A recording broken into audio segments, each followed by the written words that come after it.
Food for thought, part 5.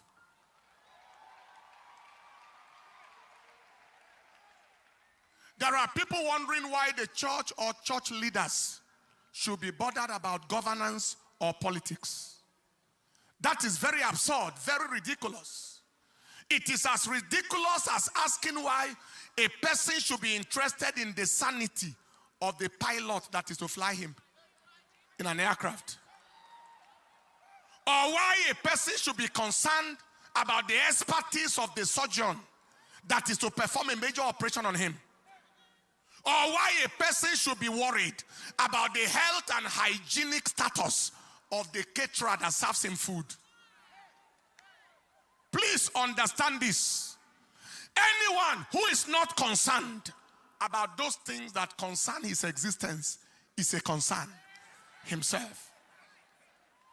The silence of good people is more wicked than the actions of bad people.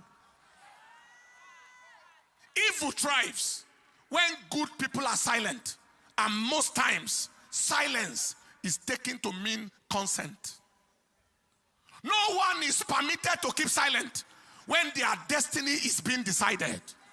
You don't keep quiet or silent when your destiny or your welfare is being decided.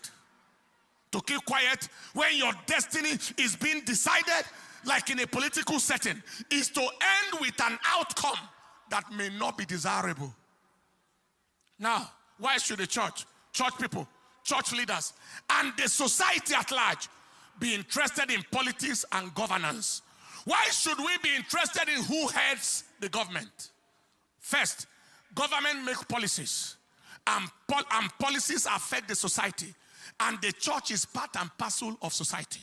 So everyone in society, the church and her members inclusive, are at the receiving end of government policies.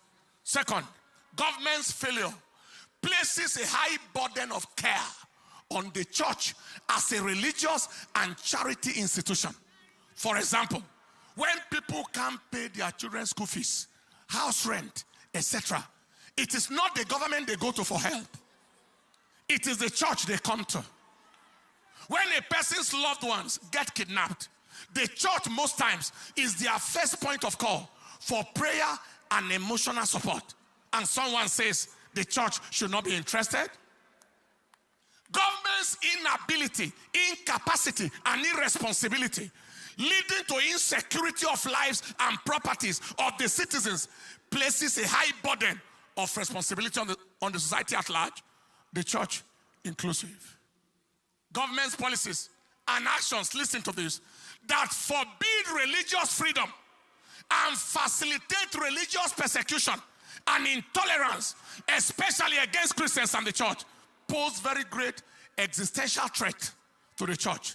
They are against the very life of the church, aimed at reducing or possibly eliminating the Christian population in Nigeria. And somebody say we shouldn't be interested. Many have rapidly forgotten what happened in 2015. There was the presidential candidate of the coalition with a track record that didn't appear favorable. His speeches and actions before then were contrary to religious freedom. Many were warned of what was coming, but it fell on deaf ears. The youth then campaigned, including civil societies and others. They claimed that insecurity will be handled, corruption will be handled, etc. What was the outcome? Escalation of religious intolerance and the persecution of the church went to another level. According to Stephanos Foundation, headquartered in Jos, between 2016 and 2021, over 5,878 people, mainly Christians, in Christian territories were killed by terrorists in terrorist attacks. Between 2016 and 2021, over 10,715 people, mainly Christians in Christian territories again, were killed by herdsmen, as against 3,041 killed between 2010 and 2015. See the difference. Between 2016 and 2022, there were 11,362 recorded cases of kidnapped persons across the country. Many more are beyond record. This is against minimal, insignificant record of kidnapping before that time. Today, Some people say church should not be bothered. When out of the 3 frontline presidential candidates, 2 of them are likely to further anti-church, anti-Christian, and in fact, anti-society agenda. One of the candidates is of the same ethnicity, religion, and region as the current leader, under whose watch the nation has experienced such level of unbelievable insecurity, mostly against the church and generally against all. The repetition of the same disaster is not hard to imagine, especially as this same candidate has not condemned any killing once by his people. He has not condemned it once. He has not visited anywhere once to condole with any people. He steps into power, he continues from where it has stopped. The second candidate chose a Muslim vice president, being a Muslim himself, despising, disregarding the plight and the value of the church in Nigeria.